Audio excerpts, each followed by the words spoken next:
Hey, I'm Laura Foote from YIMBY Action, and today I'm going to be talking about giving public comment in a time of social distancing. Um, and this is going to be a big change for a lot of local governments. Before you had to sit for hours often in order to give your 2-minute public comment and wait through everyone else's. This is going to be a big step for making access to these local government decisions much more equitable.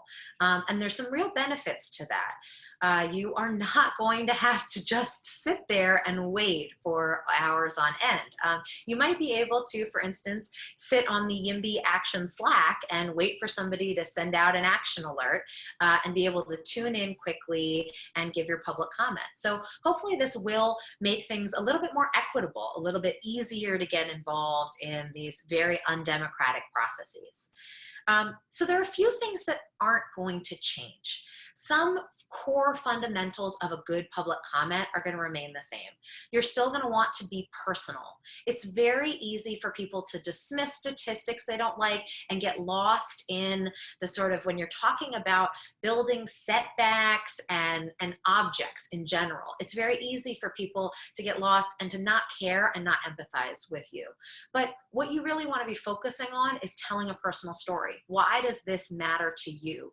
Human beings are hardwired to empathize and hear personal stories in a way that they just aren't with statistics.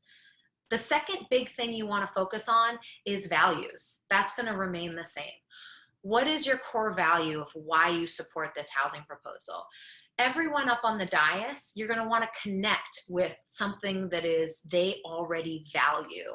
We all already value our kids having someplace to live. We all already value getting more people sheltered. We value having places for nurses and workers to be able to live. All of those things are something you should be very actively bringing into your public comment.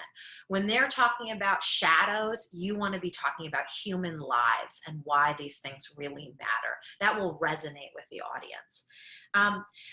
So those two things are going to remain the same. Some things that are going to change a bit.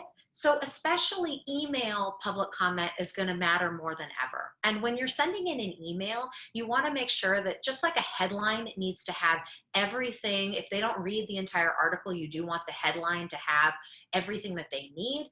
It's the same thing with public comment. If they don't click on your email, you want that subject line to have everything they needed to hear.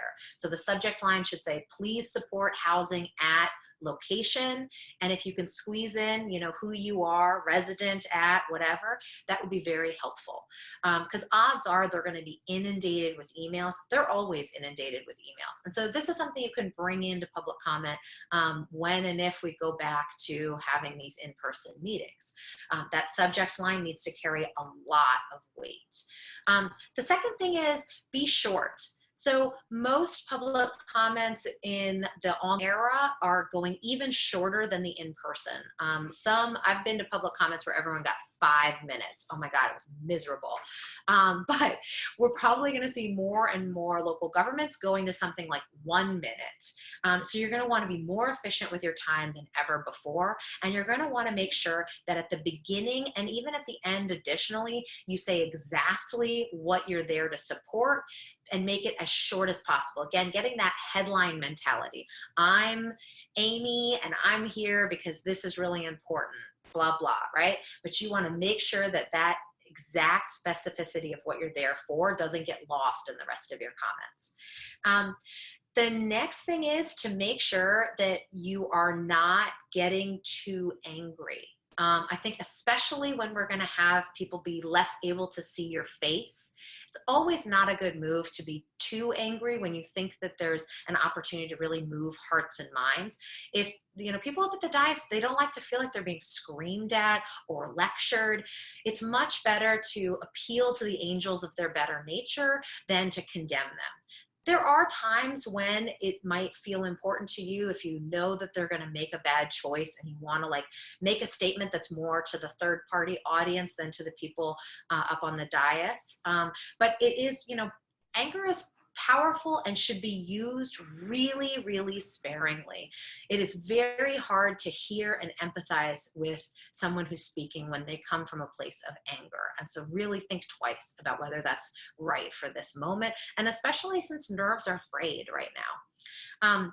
The last thing is really specific to this era where we are going to be doing video and dealing with a lot of technology and phones. Look up the system that they are using to give public comment in advance and try to understand that technical system really well before you're actually on deck.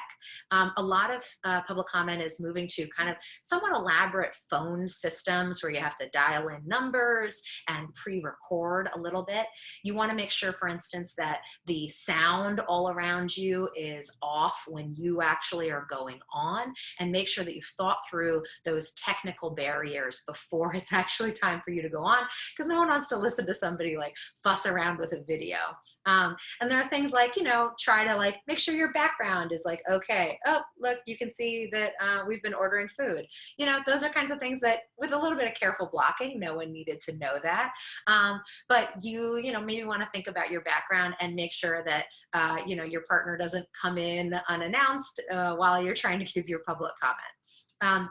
Those tips I hopefully are really helpful for you. We're going to start having a bi-weekly members only public comment where any member of YIMBY Action, we're going to have a 25 class limit where you can tune in, get our full public comment workshop, record a public comment that you might want to use later, and we'll be sharing those on social media. So I hope you can enjoy this video and become a member of YIMBY Action, yimbyAction.org/join. Thanks.